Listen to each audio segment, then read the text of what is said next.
Puji Tuhan, haleluya.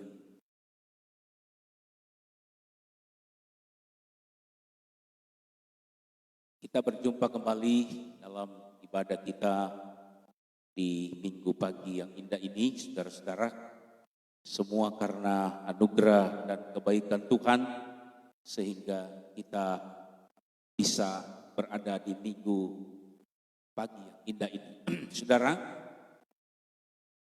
ibadah kita pagi ini, kita akan lanjutkan dengan perjamuan Tuhan, sebab pada hari Minggu yang pertama kemarin, kita limpahkan ibadah kita kepada ibadah duka, sehingga kita baru bisa merayakan atau bisa memperingati perjamuan Tuhan pada Minggu pagi ini. Puji Tuhan. Tuhan memberkati kita semua. Kita langsung membuka Alkitab kita pagi ini.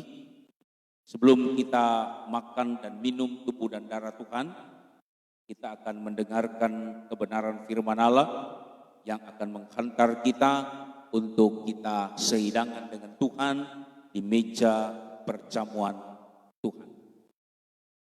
Kita akan membuka kitab Nabi Yesaya pasalnya yang pertama, ayatnya yang ke-18.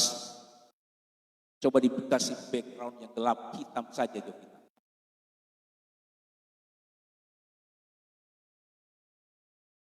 Kita akan membaca Yesaya pasal 1 ayatnya yang ke-18. Bapak Ibu Saudara sudah ketemu? Yesaya pasalnya yang pertama ayatnya yang ke-18. Saya bacakan bagi kita semua pagi ini. Demikian bunyi firman Tuhan. Marilah, baiklah kita berperkara, firman Tuhan. Sekalipun dosamu merah seperti kirmisi, akan menjadi putih seperti salju. Sekalipun berwarna merah seperti kain kesumba, akan menjadi putih seperti bulu domba. Saudara, ayat ini saya kira sudah sering kita baca, ya. Di dalam ayat ini kita melihat ada dua sisi yang sama-sama penting. Sisi yang pertama, kalau kita perhatikan dalam ayat ini, kita harus mengakui sebagai manusia, kita adalah orang-orang yang berdosa. Tidak bisa kita tampilkan itu. Saya dan saudara adalah orang-orang yang berdosa. Tapi di sisi yang lain, yang juga kita harus ketahui dan kita yakini, bahwa firman Tuhan katakan, walaupun dosamu merah seperti kirmisi, akan menjadi putih seperti salju. Sekalipun dosamu merah seperti kain kesumba, akan menjadi putih seperti bulu domba. Artinya saudara-saudara, di satu sisi kita harus mengakui bahwa kita manusia adalah orang-orang yang berdosa. Kita banyak melakukan pelanggaran-pelanggaran di hadapan Tuhan, baik yang disengaja ataupun tidak disengaja. Kita harus akui itu. Tetapi di sisi yang lain yang tidak kalah pentingnya, ayat ini mengatakan bahwa walaupun kita orang berdosa, tetapi di pihak Tuhan, Tuhan berkata masih ada pengampunan dosa. Bisa bilang amin Bapak Ibu. Kita orang berdosa. Saya dan saudara orang berdosa. Kita sering melanggar apa yang Tuhan tetapkan. Kita sering kali membuat Tuhan sedih dengan pelanggaran kita. Tetapi ayat ini berkata di pihak Tuhan juga, ayat ini berkata selalu ada pengampunan dosa.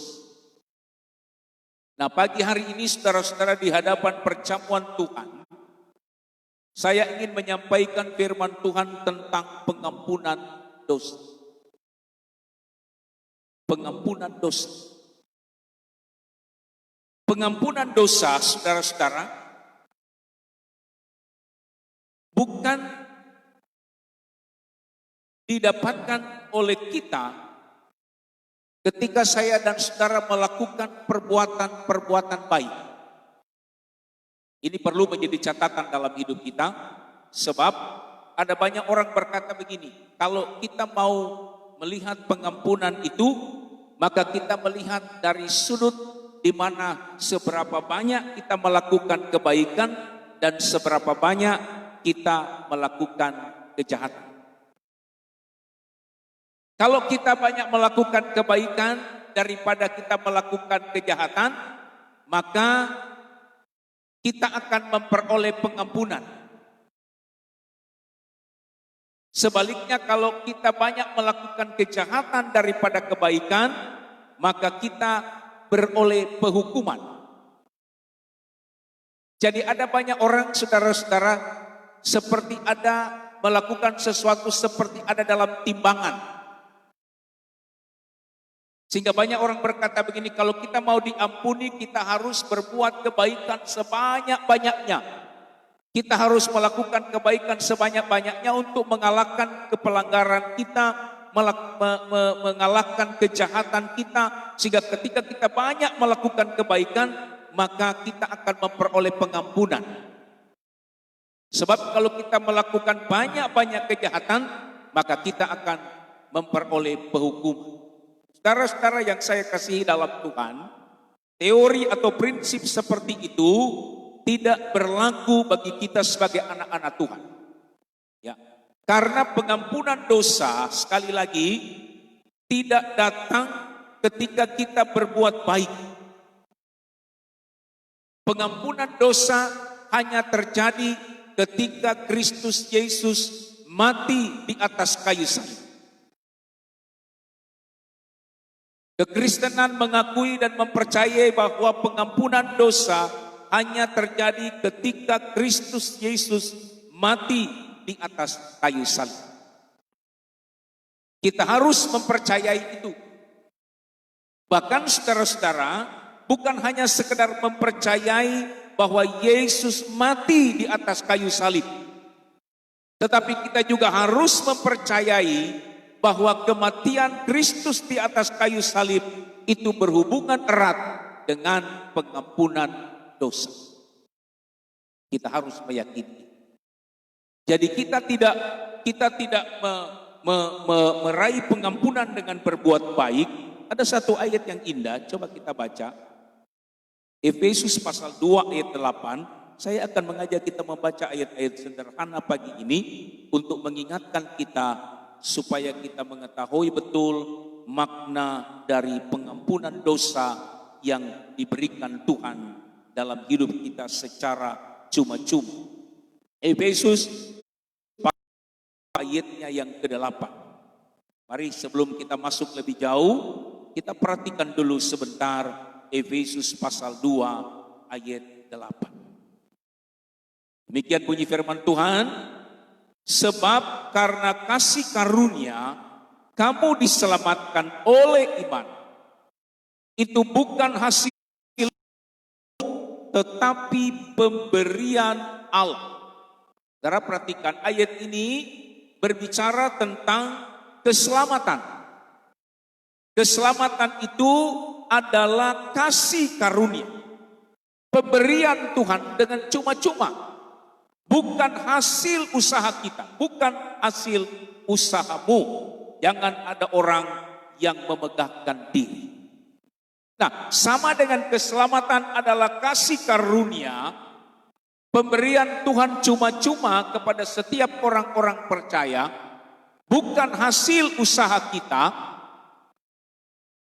Nah, demikian juga dengan pengampunan dosa. Saya dan saudara adalah orang berdosa. Pengampunan hanya kita dapatkan di dalam Yesus Kristus. Tidak ada jalan lain untuk kita menerima pengampunan selain daripada mempercayai bahwa Kristus telah mati di atas kayu salib untuk menebus dosa-dosa kita semua. Sebab kita tidak menerima pengampunan oleh karena kita berbuat baik atau ditimbang perbuatan baik dan perbuatan jahat kita. Sebab kalau ditimbang perbuatan baik dan perbuatan jahat kita, pasti akan lebih banyak perbuatan jahat kita. Itu sebabnya pengampunan dosa, sekali lagi, itu adalah kasih karunia, pemberian Tuhan bagi kita. Oleh pengorbanan Kristus Yesus. Itu sebabnya Nabi Yesaya menubuatkan firman Allah, menyampaikan dengan jelas kepada umat Tuhan, walaupun dosamu merah seperti kirmisi, walaupun dosamu merah seperti kain kesumba, Tuhan akan memurnikannya, Tuhan akan menyucikannya, Tuhan akan membersihkannya. Dengan apa Tuhan membersihkan dosa kita? Dengan pengampunan oleh darah Kristus Yesus yang mati di atas kayu salib. Yang kita peringati setiap kali kita makan dan minum tubuh dan darah Tuhan. Nah, saudara-saudara yang saya kasihi dalam Tuhan, mari kita maju selangkah ke depan. Nah, karena pelanggaran dan dosa kita sudah diampuni oleh Tuhan, sudah ditebus oleh Tuhan dengan darahnya yang mahal harganya di atas kayu salib. Apakah kemudian yang menjadi tindakan kita? Ini pertanyaan. Ya. Jadi 2000 tahun yang lalu, Bapak Ibu Saudara-saudara, Kristus telah naik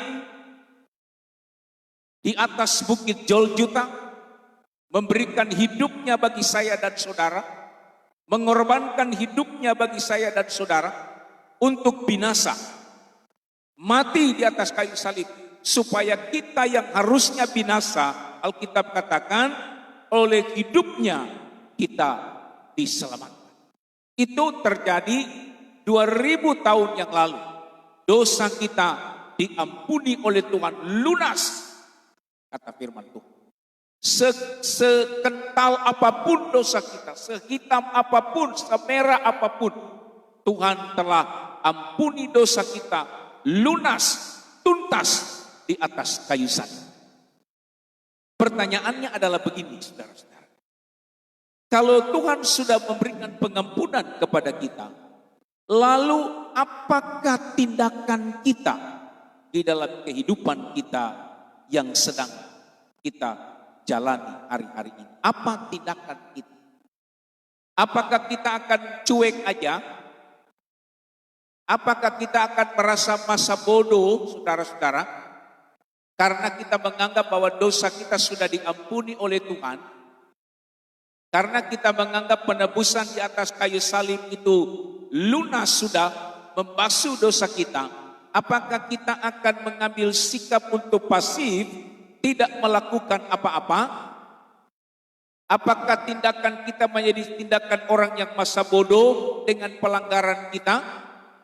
Saya mau katakan pagi hari ini, saudara-saudara, bahwa saya dan saudara harus melakukan sesuatu di tengah-tengah dunia ini. Walaupun memang pengampunan itu Tuhan sudah bayar lunas di atas kayu salib 2000 tahun yang lalu. Tetapi untuk merealisasikan pengampunan itu terjadi dalam hidup kita, maka saya dan saudara tidak boleh tinggal diam. Harus ada sesuatu yang kita lakukan supaya pengampunan dosa itu terjadi setiap hari, setiap kesempatan, setiap jam, setiap menit terjadi dalam hidup kita.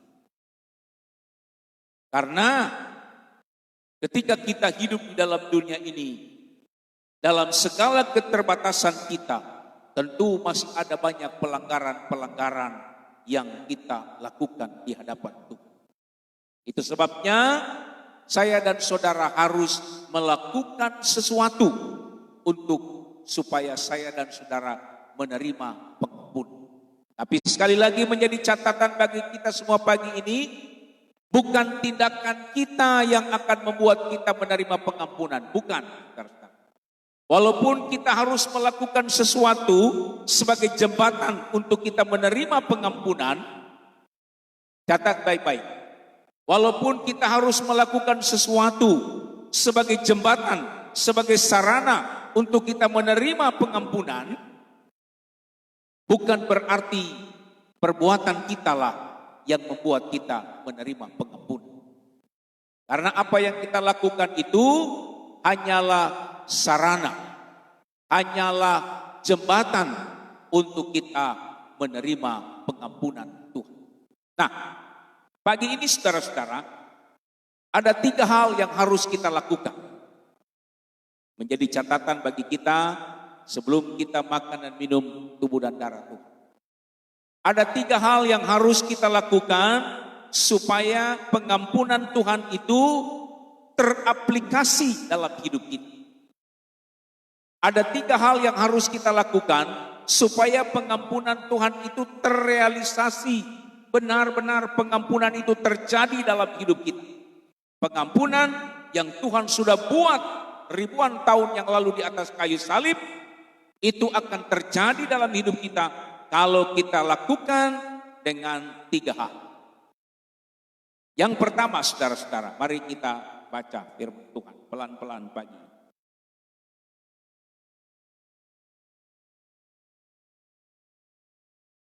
Ada 3 sarana atau ada 3 jembatan bagi kita untuk kita memperoleh pengampunan Tuhan. Kita membaca Kisah Para Rasul pasal 10 ayatnya yang ke-43. Mari sama-sama. Kisah Para Rasul pasal 10 ini cerita sebenarnya, tetapi saya coba mengambil 1 ayat saja, lalu kita akan perhatikan baik-baik. Kisah Para Rasul pasal 10 ayat 43, demikian firman Tuhan, tentang dialah, tentang Yesus, semua nabi bersaksi bahwa barang siapa percaya kepadanya, ia akan mendapat pengampunan dosa oleh karena nama. Mari kita perhatikan ayat ini. Semua nabi bersaksi tentang dia. Siapa dia di sini? Dia di sini adalah Tuhan Yesus Kristus. Semua nabi bersaksi bahwa barang siapa percaya kepadanya, kepada siapa? Kepada Yesus Kristus Tuhan, maka ia akan mendapat pengampunan dosa oleh karena namanya. Kita lihat yang pertama saudara-saudara, sebagai jembatan untuk kita menerima pengampunan dosa adalah ketika kita percaya kepadanya. Ketika kita beriman kepada Tuhan Yesus. Ayat ini saudara-saudara adalah khotbah atau pernyataan Rasul Paulus kepada keluarga Kornelius. Jadi keluarga Kornelius ini diberi anugerah oleh Tuhan untuk berjumpa dengan Rasul Paulus. Lalu kemudian Rasul Paulus menceritakan ada begitu banyak hal tentang Kristus Yesus kepada keluarga Kornelius yang beragama Yahudi. Paulus menceritakan tentang Yesus Kristus dan di ujung penjelasan Paulus berkata bahwa semua nabi bersaksi tentang Yesus Kristus dan barang siapa yang percaya kepada Yesus Kristus, beriman kepada Yesus Kristus, maka ia akan mendapat pengampunan dosa. Jadi sekali lagi saudara-saudara, Tidak ada sarana yang lain. Tidak ada jembatan yang lain untuk merealisasikan pengampunan dosa dalam hidup kita selain daripada kita percaya kepada Yesus Kristus. Bisa bilang amin Bapak Ibu. Jadi kita ini adalah orang yang paling beruntung. Ya. Kita mengenal Tuhan Yesus sebagai Tuhan dan Juru Selamat ini adalah satu anugerah yang luar biasa. Bukan oleh karena kebaikan kita. Bukan oleh karena kepintaran kita. Bukan oleh karena status kita, siapa kita.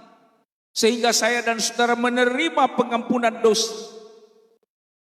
Kita yang harusnya binasa oleh karena dosa kita. Tuhan telah bayar lunas dan pengampunan dosa itu kita dapatkan jika kita beriman kepada Tuhan. Pagi ini saudara-saudara, semua kita tentu beriman kepada Tuhan. Ini adalah jembatan yang paling penting.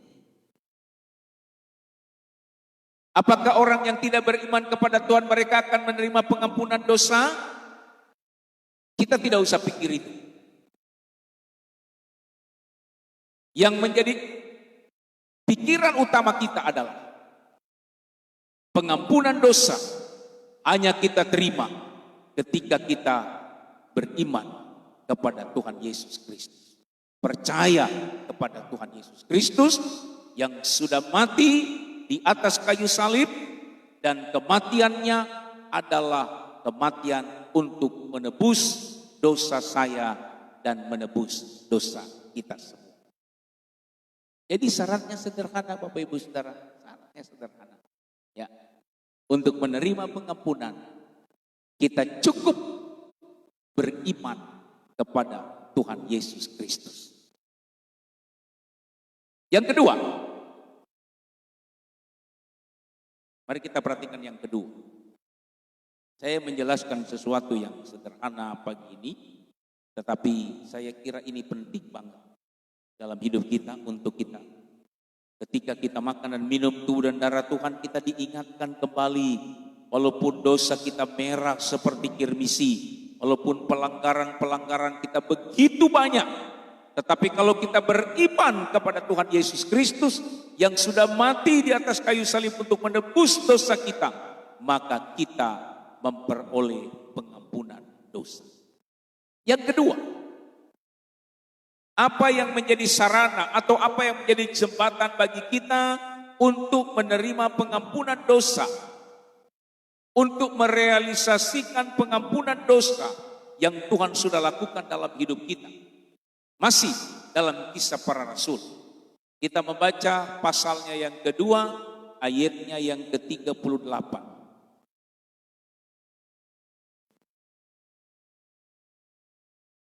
Kisah Para Rasul pasal 2 ayatnya yang ke-38. Saya bacakan bagi kita. Jawab Petrus kepada mereka. Ini khotbah Petrus kembali. Bertobatlah dan hendaklah kamu masing-masing memberi dirimu dibaptis dalam nama Yesus Kristus untuk pengampunan dosamu, maka kamu akan menerima karunia Roh Kudus. Kita lihat yang kedua. Petrus berkata, bertobatlah dan hendaklah kamu masing-masing memberi dirimu dibaptis dalam nama Yesus Kristus untuk pengampunan dosamu, maka kamu akan menerima karunia Roh Kudus.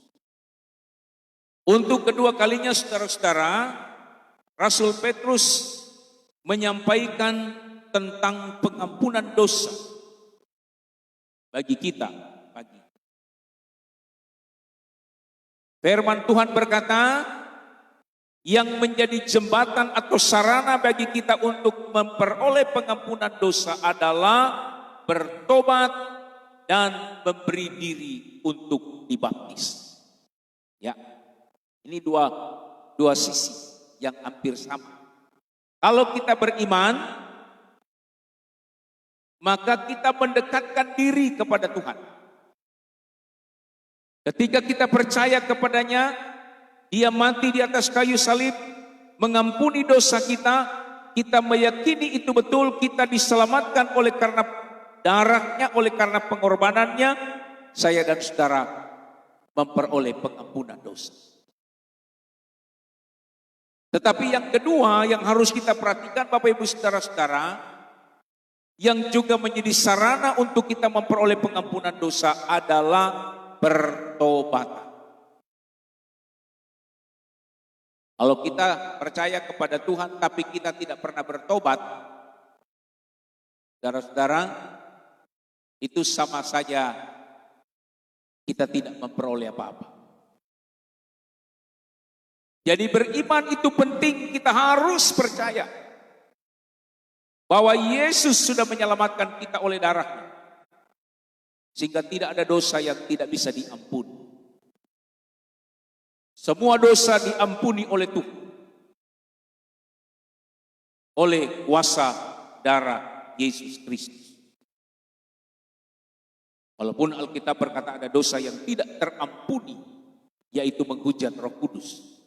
Tapi semua dosa tindakan lunas dibayar oleh Yesus Kristus dalam hidup kita. Tapi saudara-saudara, kita harus lanjutkan dengan tindakan kita seterusnya, yaitu kita harus bertobat.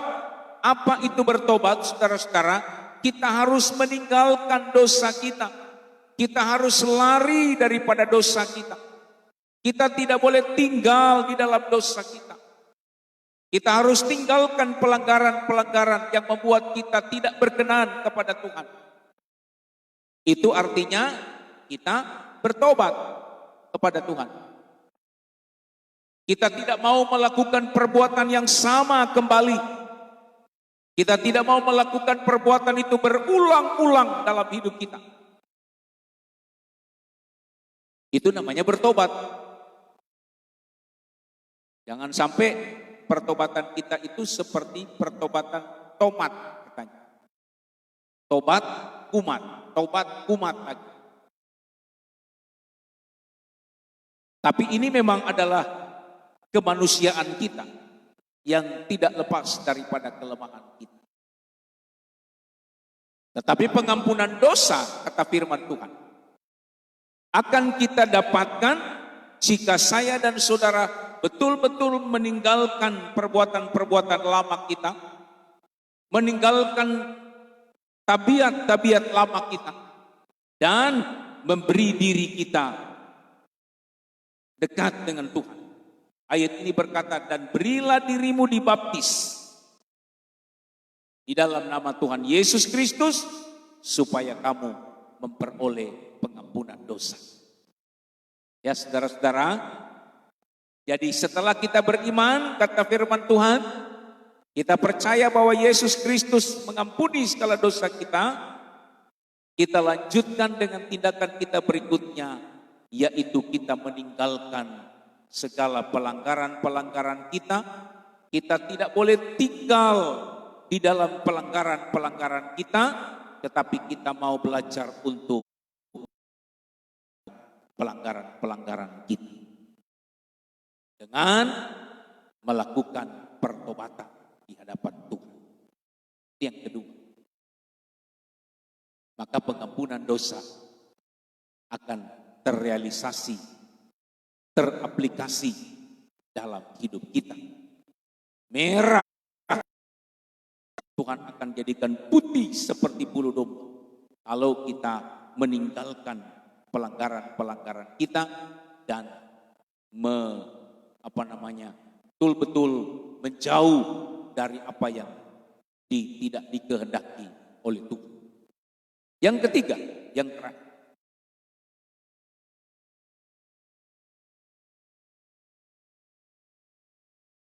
setelah kita beriman, kita percaya kepada Tuhan Yesus, lalu kita melakukan tindakan pertobatan di hadapan Tuhan, Maka kita sampai kepada 1 Yohanes pasal 1 ayat 8 dan 9. 1 Yohanes pasal 1 ayat 8 dan 9. 1 Yohanes pasal 1 ayat 8 dan 9, demikian bunyi firman Tuhan. Jika kita berkata bahwa kita tidak berdosa, maka kita menipu diri kita sendiri, dan kebenaran tidak ada di dalam kita. Perhatikan ayat ini selanjutnya. Jika kita mengaku dosa kita, maka Ia adalah setia dan adil, sehingga Ia mengampuni segala dosa kita dan menyucikan kita dari segala kejahatan. Yang ketiga, jika kita mengaku dosa kita, kata firman Tuhan, maka Allah kita adalah Allah yang setia dan adil, sehingga Ia akan mengampuni dosa kita dan menyucikan kita dari segala kejahatan.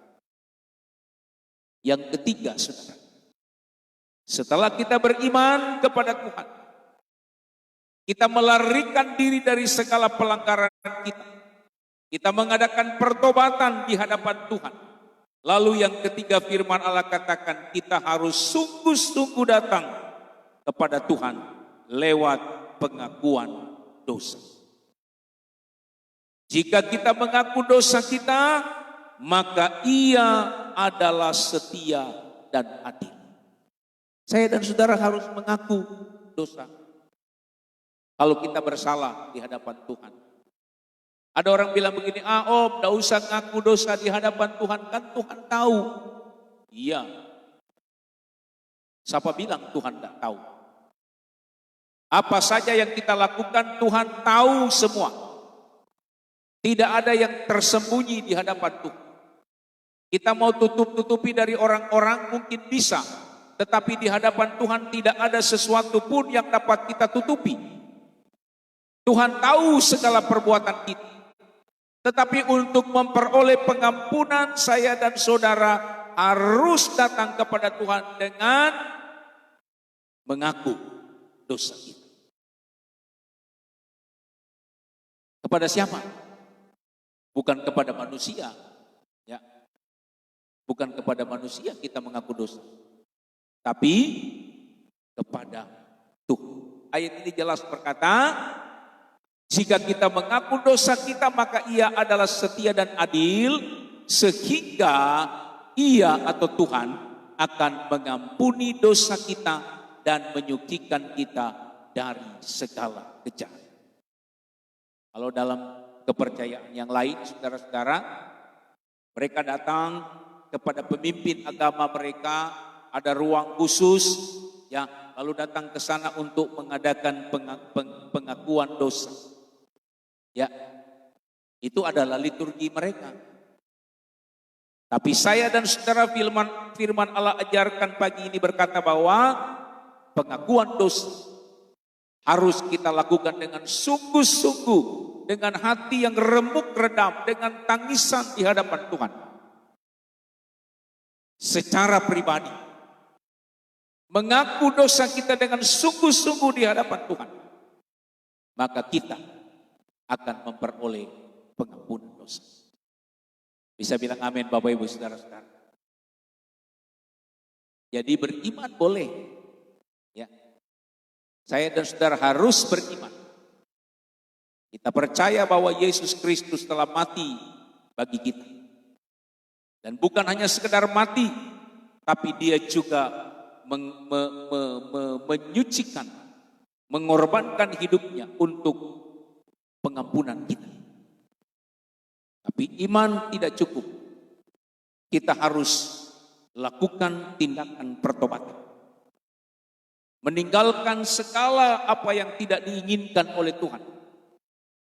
Kita tidak boleh tinggal di dalam segala pelanggaran kita. Kalau kita melakukan pelanggaran, firman Allah katakan cepat-cepat kita datang kepada Tuhan. Mengaku di hadapan Tuhan. Dengan sungguh-sungguh mengaku di hadapan Tuhan. mengadakan pengakuan di hadapan Tuhan. Karena Tuhan adalah Allah yang setia, maka Dia akan mengampuni dosa kita. Haleluya.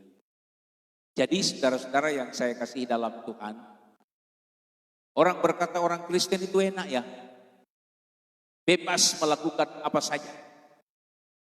Kenapa? Oh, dosa mereka kan sudah ditanggung, ada yang nanggung dosa mereka di atas kayu salib. Enak sekali orang Kristen ini. Tidak, saudara. Kristus memang sudah menanggung dosa kita di atas kayu salib. Lunas dosa apapun lunas dibayar oleh Tuhan. Kematian ditanggung oleh Tuhan. Tapi sekali lagi saya mau katakan, pengampunan itu akan terrealisasi dalam hidup kita kalau kita percaya bahwa Dia telah mati untuk mengampuni dosa. Dan bukan hanya kita percaya, tapi kita juga melakukan tindakan pertobatan di hadapan Tuhan. Meninggalkan segala pelanggaran-pelanggaran yang membuat Tuhan sedih. Meninggalkan pelanggaran-pelanggaran yang membuat Tuhan murka bagi kita. Dengan mengadakan pertobatan. Lalu kemudian dengan sungguh-sungguh mengaku dosa kita di hadapan Tuhan. Mohon pengampunan Tuhan. Maka Tuhan akan memberikan pengampunan itu bagi kita. Saya tidak tahu pagi ini saudara, apa yang menjadi doa dan kerinduan kita. Tetapi firman Allah berkata orang yang suci hatinya, orang yang disucikan oleh Tuhan, merekalah yang melihat Tuhan. Melihat perbuatan tangan Tuhan, melihat keajaiban Tuhan. Pagi hari ini kesempatan bagi kita sekali lagi. Kita akan makan dan minum tubuh dan darah Tuhan. Kenapa kita harus makan dan minum tubuh dan darah Tuhan? Kita selalu diingatkan oleh perjamuan Tuhan bahwa ada satu oknum Allah yang turun ke dalam dunia ini. Mengambil rupa seorang hamba. Di dalam Yesus Kristus, Dia harus menerima segala hukuman yang harusnya saya dan saudara yang akan dihukum oleh karena dosa.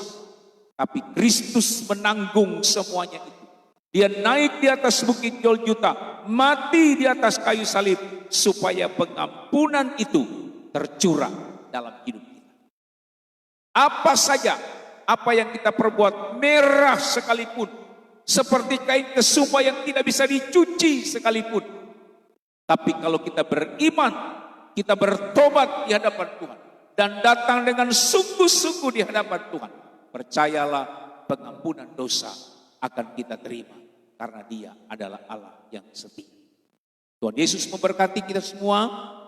Kita siapkan hati kita untuk kita makan dan minum tubuh dan darah Tuhan. Tuhan mau memberkati hidup kita. Amin. Mari kita berdiri bersama-sama. Kita nyanyikan satu pujian.